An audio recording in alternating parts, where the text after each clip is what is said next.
Hi friends, welcome back to my channel. I'm Neva and this is Reading with Neva. If you've never been here before, please hit that like and subscribe button down below. And if you have been here before, welcome back. But please still hit the like button. You know, you're probably already subscribed if you've been here before. So today I am doing a video that people have been waiting for me to do, and that is the Beauty and the Beast book tag. I was asked to do this by Leandra from Leandra the TBR Zero. She is a new booktuber friend of mine. She did this tag and she tagged a few other people. I know my friend Brittany from Brittany Loves Reading also did this tag, and I believe my friend Brooklyn from Brooklyn Reads has also done this tag. So the difference between my tag and theirs is that I agreed to sing the prompts. So there's a couple of these. I don't know how great this is going to be. Okay, I don't, but I'm committed to this. So there are 10 prompts for this tag, and I believe when I watched Leandra's video, she said that the originator of this tag was Books and Jams. However, our tag has different prompts to it. I'm not sure. This is an older tag. It's been around for around 6 years or so. I think a few of these, they are like each prompt title is some kind of theme from a musical number of Beauty and the Beast, but a few of these are from the newer live action movie with Emma Watson. So I think that's why they're different tags.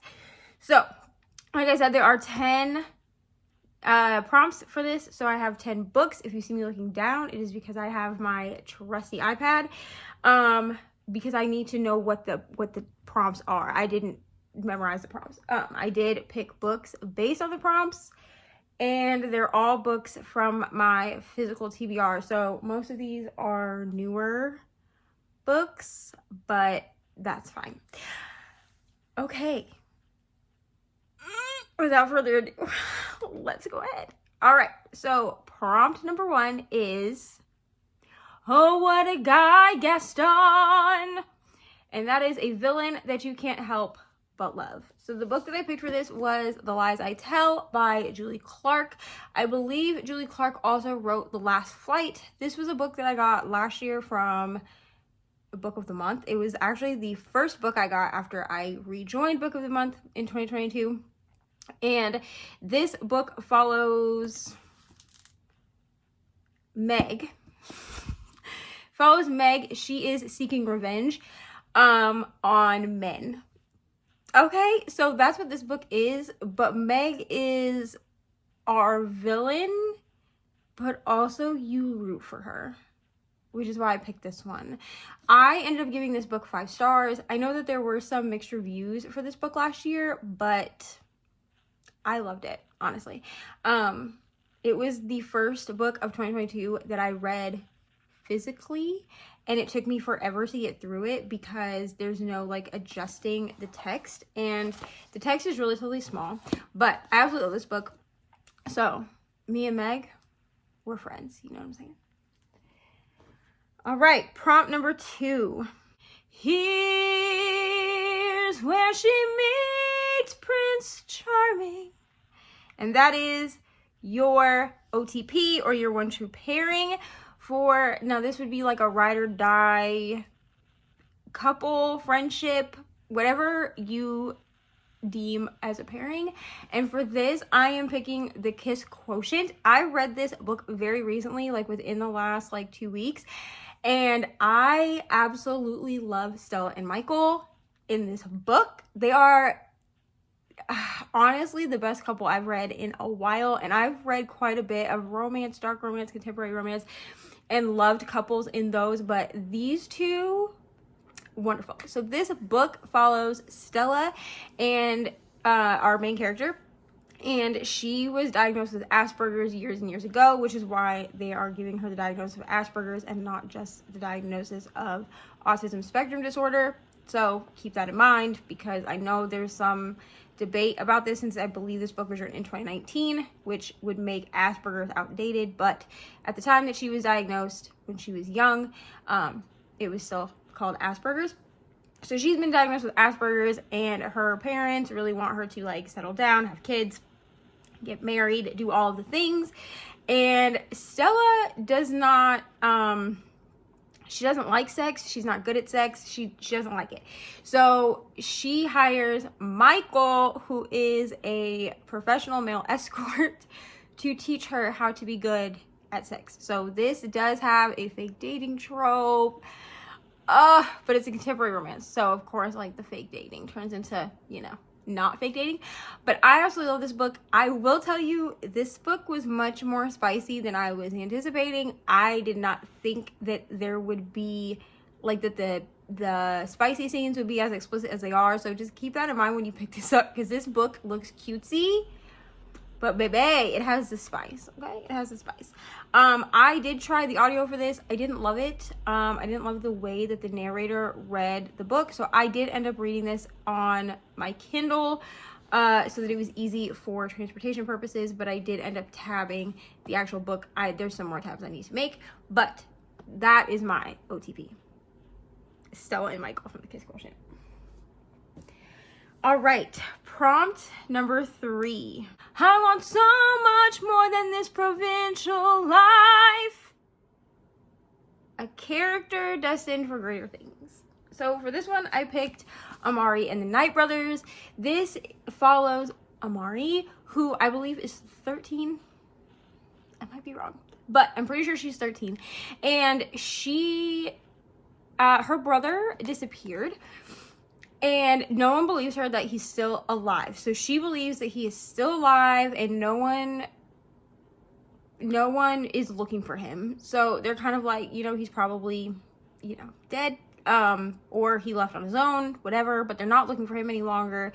And Amari ends up being recruited into this same, there's like a program, special, like, secret society that she gets recruited into, and that is how she is going to discover answers about where her brother went, because he was part of this secret society. This book, when people ask me, I would say is a cross between Men in Black and Harry Potter. And the reason that I give those two is because the secret society aspect is a very Men in Black. We have strong Black characters in this book, but there is like some magical element, and it does take place like in our world, that kind of gives me the HP vibe. So that's what this is. This is a 2-book series, but I just feel like Amari is very underestimated a lot of the time. So especially by like the kids that she goes to school with. At the very beginning of the book, she ends up getting expelled from school. So it's a whole thing of people underestimating her at every turn, because she's not exactly like her brother. And I just feel like we learn as we follow Amari and her path that she definitely is destined for greater things. All right, prompt number 4. Be our guest, which is a book that made you hungry. So for this one, I'm going to do Legends and Lattes by Travis Baldree. I read this book last year. This is the copy that I read, which is the original like indie published copy. And I also have the new copy, which looks very similar to this one, but it's like a shiny cover instead of a matte cover. And there's an extra prequel in the beginning, but Travis Baldree ended up getting picked up by Tor, which is great. Just not too long after he published this book, so there is a different cover now. But I wanted to hold up this because I don't feel like I got to brag on the indie cover enough. I just love this cover. I love how detailed it is. Sometimes independent authors, because they're paying for everything themselves, they don't get to have like super awesome, like elaborate covers, and I just really love this cover. Now, this book is a high fantasy book, but it would be marketed or is marketed as a cozy fantasy. So this is high fantasy, low stakes. So there's a lot of the high fantasy element that we love in, say, something like Crescent City, or I'm looking at my shelf as I'm talking about it, or like Jade City, or The Eye of the World, books like that that are high fantasy, high stakes. But this is just cozy. This is just nice. It's very low stakes. We follow I'm sorry. We follow Viv, who is an orc by a barbarian, and she leaves to find a new life, and she ends up opening a coffee shop in Thune. And Thune has never seen a coffee shop. They don't know what that is. They don't know what this weird hot drink she has is. They don't know what like these pastries are that she brings in, but she decides to do this, and this is her new adventure. It is a book of reinvention, and it's just really great. I believe, if I remember correctly, this book is also sapphic, which we love a sapphic, and the audiobook is 100% on par. Travis Baldry is a professional audiobook narrator, so he ends up narrating his own book, and it's just so good. I love this book. I gave it 5 stars. So, but there's lots of coffee and pastries and delicious things in it, so it definitely made your girl hungry. Okay, prompt number 5, Beauty and the Beast, for opposites attract. So for this one, I am going to talk about Finley Donovan Knocks Him Dead. I'm going to give the synopsis for the first book because technically this is the second book, but there is an opposites attract element in this book that I personally liked. I'm glad that it didn't go as like any further than it did in this book, but I did like this specific element. So the Finley Donovan series is currently 3 books long. So it's Finley Donovan is Killing It, Finley Donovan Knocks Him Dead, and Finley Donovan Jumps the Gun. I have officially read all 3 of the books that are out. I believe El Casamano is slated for like 6 or 8 books in the series, so I'm super excited to read them all. But this is book number 2. So the Finley Donovan series follows our main character, Finley Donovan. She is a hot mess mama and an author of like crime romance stories, and she is overheard in a loud crowded Panera one day by a rich woman who is trying to get rid of her husband. And Finley Donovan is mistaken as a hit woman while pitching a new book idea to her agent. So the reason that I picked this book for the prompt for opposites attract is because there is a point where Finley goes undercover in this book, and she meets Julian, who is a college student, and Finley Donovan is supposed to be like in her 30s, so like around my age. And so I feel like for the little bit of time that we see the 2 of them together, it works really well until it doesn't. But they're definitely complete opposites. Okay, so the next prompt. But there's something in him that wasn't there before. For a character who is more than they seem. For this prompt, I am going to talk about Angel from the book The Dollhouse. This book is part of a 3-book trilogy. It is by Sarah Ennis. Please excuse my like fingerprints all over it, but this is kind of like it's a matte cover, so like there's no way for me to not fingerprint it. This is an independently published series. Sarah Ennis is an indie author. I actually had the pleasure of meeting her last September when I was out visiting family in Iowa, which is my home state, and also where she resides currently, which is so cool. And I also read these books last year with a whole group of other people. I believe it was last year, maybe it was 2021. I'm pretty sure it was 2022 though, but there was a whole group of us, including my dad, my biological dad, who we all read these books together. They're really great. They are psychological thrillers, but I would warn people that don't read horror that there are pretty serious horror elements to this series as well. She also has a single standalone book that's out that's called The Doves, I believe. Two Doves, Little Doves, I'm so sorry. But yes, I actually have that on my shelf as well as an ARC copy. I got to be on the ARC team for that, which I'm so blessed to have done that. So in The Dollhouse, which is the first book in this trilogy, we are following Angel and Bud. They are twins and they've been kidnapped by a man named Alfred, and Alfred is reliving his childhood memories by kidnapping these children or teenagers really, and locking them in his basement. Like, that's basically what it is, and he calls them the dolls, and the basement is the dollhouse. Very creepy.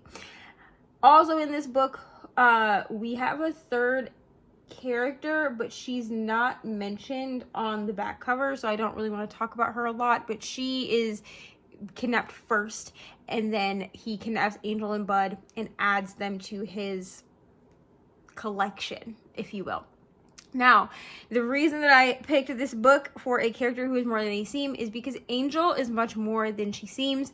When we first meet Angel, she is very timid and shy, but if it wasn't for Angel, the things that happen in the dollhouse that make it so that eventually things get better, I guess. I don't want to ruin the ending, but things do get a little bit better as the book goes on for them, as better as they can when you're kidnapped. If it hadn't been for Angel and her bravery, a lot of things in this book would not have happened the way that they did, and I think that the outcome would have been much worse. So we love Angel in this house. So prompt number 7, I do not know how to sing it, so I'm gonna need everyone to just forgive me. But the next prompt is, I was innocent and certain, now I'm wiser but unsure. And that is a book that has changed you. For this book, I have picked Legendborn. I read this book for the very first time last year, and this book really changed my life, okay? I have a few books on my shelves that changed me, but this is the most recent book that just really changed me. Like, it just really changed me. So Legendborn is following Bree. This is a King Arthur and the Round Table retelling. And the biggest reason that this book changed me is not even I think it is. The reason that this book changed me is because we don't see a lot of black. Okay, I'm trying to think how to word this. In my experience growing up, I feel like we see it more now when you can find the books and they're promoted and everything like that. But me growing up, personally, this is for me personally, everyone has a story. This is mine. I didn't see a lot of girls that looked like me or had similar hair to me or anything like that were these strong leads in books. A lot of books that I read growing up, when there were people of color in them, they were very much like background characters or sidekicks, and this was really the first book. I read this one before I read Amari, so that's why I'm putting this on the list and not Amari, because Amari really did change me too, but Legendborn I read first, and Legendborn really changed me because I really related to Bree's character, not only because my mom has also passed away unexpectedly, but just because she is the closest main character that I had read up until that point that really represented me, you know, with looks and hair and everything like that. So Legendborn, we love Legendborn. I don't want to tell you too much about this one, but just know that it might make you cry. All right, prompt number 8, Kill the Beast, a book you picked up because of the hype, and that would be Daisy Jones and the Six. Now, I very recently read this book. As you can see, I have one tab because I started by reading this as a physical book, and then I had to do gross grown-up things like work. okay? But I picked this book up simply because of the hype. It was also part of the boy band readathon. It was, I believe, Team Hanson's pick for team books for that. So I wanted to read it because we did, Brittany and I each did a vlog where we read the entire team books. Those are on our channels if you want to watch them. But I want to read this quote because it was my favorite thing out of this whole book. And it says, Daisy, I had absolutely no interest in being somebody else's muse. I am not a muse. I am the somebody. End of fucking story. And honestly, this book, in my opinion, lived up to the hype. I gave this book, I believe, 4.5 stars. Something like that, either 4 or 4.5 stars.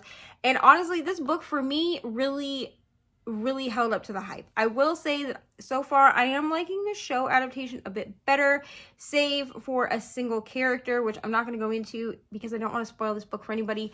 But there is a character in the show who is written much differently in the book, and I preferred her in the book. But otherwise, I'm really enjoying the show, and I really do think that this book lived up to the hype.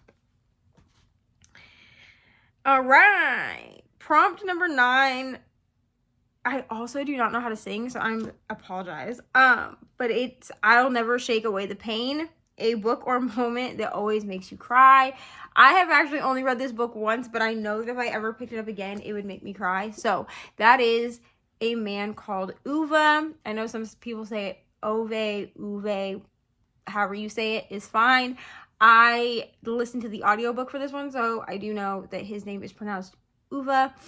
This was also just made into a Tom Hanks movie called A Man Called Otto. There's also A Man Called Uwe, which is the Swedish adaptation, which is why in America we have A Man Called Otto. You're welcome. So this book is everything to me. So this is written by Frederick Buckman, and we are following our main character, Uwe. He is an old man in his 60s, I think, but he is grumpy. He is the grumpiest man that you would probably ever meet, and he gets new neighbors that have young children, and this book is amazing, okay? He's very grumpy about the fact that he has these new neighbors. He doesn't really want anything to do with them. He really just wants to be left alone. I don't want to give too much away.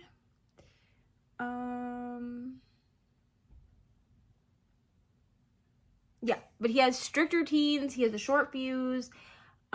He really just like follows his life the way that he wants to follow it. I hate how far out these tabs are, so I'm gonna have to fix that.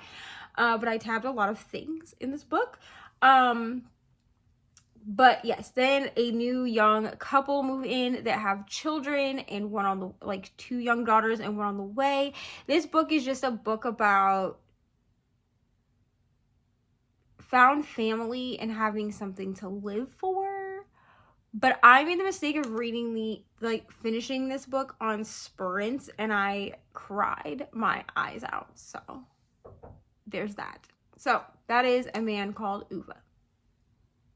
So our last and final prompt is, how does a moment last forever? And that is for a book that you've loved since childhood. For this book, I am borrowing my 5-year-old's book, actually, and that is Matilda by Roald Dahl. I have literally loved this book since childhood. I had to really pick which one I was going to do, but this is the one that we have in the house, like on the shelves. I have a lot of other ones that I could have picked for this, but this, in reading it with Ari, my 5-year-old, as you can see, we're about not quite halfway through. We're getting through it slowly. I forgot how much I loved this book. Ari's love for Matilda started with the Matilda musical that's on Netflix. She found it by accident one day and has loved Matilda ever since. So Brittany actually sent her this copy of Matilda, which we love Auntie Brittany in this house. So she actually sent her this copy. Matilda, if I mean, I feel like everyone knows what Matilda is about, but I'll give a synopsis just in case you don't. So Matilda follows a little girl who is a genius, and her parents are absolutely terrible. So she has a brother who is doted upon, and their parents love him and like take care of him and like make sure that he has the things that he needs in life. And then they just ignore Matilda. They find her to be a know-it-all and to be weird. By the time that she's like, I think like 4, she's like walking to and from the library by herself. It's all this stuff. And she's basically just like a miniature adult. So her parents end up sending her to this school that is run by a headmistress named Miss Trunchbull, who is terrible. She's a terribly abusive person. But for Matilda, that's not any different than like what she deals with at home. And in this, she meets Miss Honey, who is her teacher, who is just the kindest soul. But we follow Matilda as she tries to navigate the world without a lot of guidance until she meets Miss Honey. So I absolutely love this book. It is a book of revenge, you know what I mean? Matilda definitely seeks revenge on her parents and on Miss Trunchbull. So that's why I picked this one. I've loved this book since childhood. I really do love every Roald doll I've ever read. That includes like Charlie and the Chocolate Factory, Matilda, the BFG or the Big Friendly Giant. I just feel like while Roald Dahl as a person is pretty controversial and pretty problematic, if you really dig into him, his works I think teach lessons, and they are stories that always have some kind of a moral. All right, so that completes this Beauty and the Beast tag. I hope y'all had as much fun watching this as I had making it. Hopefully my singing the prompts was everything everyone ever dreamed of. If you want to see me sing more, I am going to be uploading to my second channel, which is Singing Weniva. I will make sure to link it down below. That is where any singing stuff will be right now. There's just one like YouTube short / TikTok thing that's up that I put up around Christmas time. I was pretty sick then, and I just haven't had it in me to actually film more singing videos, but I think those will be coming here very, very shortly. So if there's anything you think you want to hear me sing, let me know in the comments or on that channel. But that's it. Also, let me know how you are liking the lighting and the audio in this video. I was able to get a new mic and a new ring light. I know you can see the ring light in my glasses. Unfortunately, there's not much I can do about that because I can't do a video like this. Unfortunately, I am certifiably blind. And also, I feel like I look funny without my glasses. So I don't really have a choice but to wear my glasses on camera. But if it's really bothering you, I like seeing the ring light, I can probably turn down like the light itself if that's helpful. So just let me know what you guys think. Honestly, the ring light is the best lighting that I have in this room. I know you can see a lamp back here that is on, but it's not a great lamp light wise for filming. So let me know what y'all think. Down below, I have all of my links as per usual. There will be links to different things down there, the ways that I read. So Libby, Book of the Month, Scribd, I believe my Goodreads and my Storygraph are both down below as well. I'm a little bit behind, really behind actually on my Goodreads, but my Storygraph is up to date. I have to go in and like manually do my Goodreads, which is very annoying to me. So I am a bit behind on that. But if you really want to follow my reading journey, there's Storygraph. Also, if you want to follow me on other social medias, I have Twitter and I have Instagram. I believe the Twitter is under Neva McClam. I don't have that link below. I can throw it down there if you guys really want that. I don't post anything to Twitter. I don't really use Twitter that much. And then also my Instagram is the same as this channel, which is Reading Weniva. I do share a lot of things in my stories, and I try to keep up to date with posts, but I'm not the greatest at it. I'll be honest, but Instagram is the best way to get a hold of me if you're wanting to like message me or talk to me outside of YouTube. Also, my 24-hour sprints are coming up very, very soon. Those will be at the end of the month. So March 31st to April 1st. They will start at 12 p.m. Eastern and they will run until Friday the 31st, and then they will run until April the 1st at 12 p.m. Eastern. We do these once a month on my channel. They're super fun. You can come hang out with me while we read, be productive, do the things that we do for 24 hours. Now I'm the only one that really has to stay for 24 hours, but a lot of times I do have friends that pop in and out on camera with me. So it's a super fun time if you want to join that. Also, in April, I am bringing back Stars Hollow TBR game. Yay! But I'm bringing it back in the form of a readathon, which is another reason that I got this cool ring light that also holds my phone. Because with this, I can actually completely make it flat so that I can see, like, you can see down. So there is an announcement video on my channel right now. You can go watch that and to see like the rules and stuff. It's not a team-based thing. It's just for fun. But we're going to be doing that. There's going to be lots of sprints throughout April for that as well.